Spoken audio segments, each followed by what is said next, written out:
నమస్తే. Senior most journalist, 70 సంవత్సరాలు పైబడినటువంటి వ్యక్తి, జర్నలిజంలో ఎక్కడా మచ్చలేనటువంటి వ్యక్తిగా పేరు పొందినటువంటి కొమ్మినేని శ్రీనివాసరావు గారిని అరెస్ట్ చేశారు, కోర్టులో ప్రొడ్యూస్ చేశారు. 10వ తారీఖు నుంచి ఈ రోజు వరకు, ఈ క్షణం వరకు గుంటూరు సబ్ జైల్లో ఉన్నాడు. ఆయన వారం రోజులు జైల్లో ఉండవలసినటువంటి నేరం ఏం చేశాడో ప్రజలకి అర్థం కావటం లేదు, సహచర జర్నలిస్టు కూడా అర్థం కానటువంటి ఒక అయోమయమైన పరిస్థితిలో ఇవాళ ఉండటం జరిగింది. ఆంధ్రప్రదేశ్ ప్రభుత్వం ఏ రకంగా కక్ష తీర్చుకుంటుందో దీన్ని బట్టి మనకి చాలా స్పష్టంగా అర్థమవుతున్నది అనేది నా అభిప్రాయం. అయితే ఇక్కడ రిమాండ్ ఇచ్చేటప్పుడు న్యాయాధికారి గారు 2 సెక్షన్లు తొలగించారు.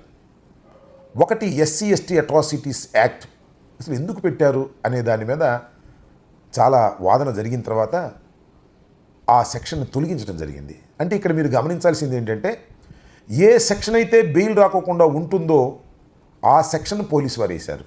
అంటే SC/ST అట్రాసిటీస్ కేసుల్లో ఉపయోగించవలసినటువంటి ఈ సెక్షన్ని మిస్యూజ్ చేసి కొమ్మినేని శ్రీనివాస్ గారిని ఎక్కువ కాలం జైల్లో అట్టిపెట్టాలనే ఉద్దేశంతో ఆ సెక్షన్ వేశారనేది చాలా స్పష్టమైంది. అంతేకాకుండా మరొక సెక్షన్ కూడా మంగళగిరి న్యాయాధికారి గారు రిమాండ్ ఇచ్చేటప్పుడు రెండింటిని తొలగించి రిమాండ్ ఇవ్వటం జరిగింది. అప్పటి నుంచి ఈ రోజు వరకు ఆయన జైల్లోనే ఉన్నారు. అయితే సుప్రీంకోర్టును ఆశ్రయించవలసినటువంటి పరిస్థితి ఏర్పడటంతో సుప్రీంకోర్టుకు వెళ్ళడం, 13వ తారీఖున వాద ప్రతివాదనలు విన్న తర్వాత, వాద ప్రతివాదనలు అంటే మామూలుగా కాదు, చాలా కాస్ట్లీ వాద ప్రతివాదనలు వినాల్సిన పరిస్థితి ఏర్పడింది. కాస్ట్లీ అని ఎందుకు అంటున్నానంటే, సుప్రీంకోర్టులో ఆంధ్రప్రదేశ్ ప్రభుత్వం ఎంటర్టైన్ చేసినటువంటి న్యాయవాదులు టాప్ మోస్ట్ న్యాయవాదులు. అంటే ఒక కొమ్మినేని శ్రీనివాసరావు గారిని జైల్లో నిర్బంధించడానికి అంత ఖరీదైనటువంటి న్యాయవాదుల్ని వాడుతున్నారు అంటే రాష్ట్ర ప్రభుత్వం ఎంత కక్షపూరితంగా ఉందో చెప్పేందుకు ఇక్కడ నేను ఈ విషయాన్ని మీ ముందుకు తీసుకొస్తున్నాను. అయినప్పటికీ కూడా సుప్రీంకోర్టు వారు భావించింది ఏమిటంటే, కొమ్మినేని శ్రీనివాసరావు గారు ఒక మోడరేటర్గా పనిచేసినందువల్ల ఆయన మీద ఏ విధమైన నేరాన్ని మోపడానికి అవకాశం లేదు, తప్పుగా భావించవలసిన అవసరం లేదు, కాబట్టి వారికి మేము బెయిల్ ఇస్తున్నామని 13వ తారీఖున చెప్పడం జరిగింది. 13వ తారీఖున సాయంత్రానికి ఆర్డర్ రావడం జరిగింది మంగళగిరి కోర్టుకి.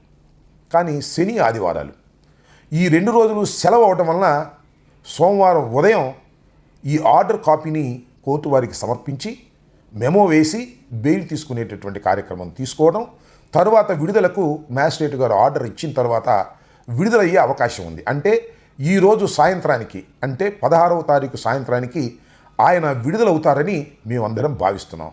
అయితే రాజు తలుచుకుంటే దెబ్బలు కొదవ అంటే మీరు చూస్తున్నారు కదా, ఇవాళ రాజుగారు తలుచుకుంటే ఎన్ని దెబ్బలైనా కొట్టేటటువంటి పరిస్థితి ఉంది.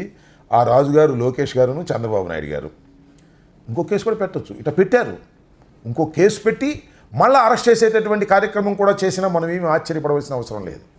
అంతేకాదు, ఇంకొక ప్రయోగం కూడా చేసేటటువంటి ప్రమాదం ఉన్నదని నేను భావిస్తున్నాను. అదేమిటంటే, ఇదే కేసు మీద, అంటే ఇదే ఫ్యాక్ట్స్ మీద 4-5 చోట్ల కేసు రిజిస్టర్ చేశారు.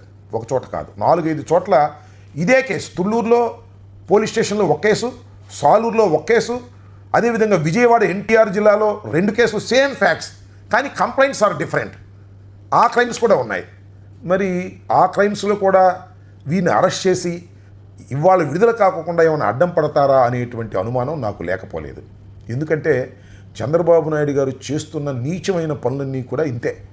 ఏదో ఒక విధంగా కొమ్మినేని శ్రీనివాసరావు గారిని రాకోకుండా నిరోధించాలనేటువంటి ప్రయత్నం నారా చంద్రబాబు నాయుడు గారు, అదేవిధంగా లోకేష్ గారు చేస్తున్నారు. ఏదో ఒక విధంగా కొమ్మినేని శ్రీనివాస్ గారిని బయటికి రాకోకుండా చేయాలనేటువంటి ఒక విష ప్రయత్నం జరుగుతుందని నాకు అనుమానం.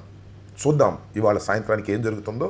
ధర్మమైతే విడుదల కావాలి, లేదు ఇంకా FIRలు రిజిస్టర్ అయ్యాయి కాబట్టి సేమ్ ఫ్యాక్ట్స్ మీద దానిలో కూడా మేము అరెస్ట్ చేస్తామని తొండాడి కొమ్మినేని శ్రీనివాసరావు గారిని రాకోకుండా నిర్బంధిస్తారా లేదా అనేది వేచి చూడవలసినటువంటి అంశం. చిన్న సస్పెన్స్ కూడా ఉందని నేను భావిస్తున్నాను. ఏది ఏమైనా ఇవాళ సాయంత్రానికి ఆయన విడుదలవుతాడని నేను ఆశిస్తున్నాను. ధన్యవాదాలు. Stay aware, stay bold. Like, subscribe and follow at Ammati Rambabu Official for truth and clarity in today's politics.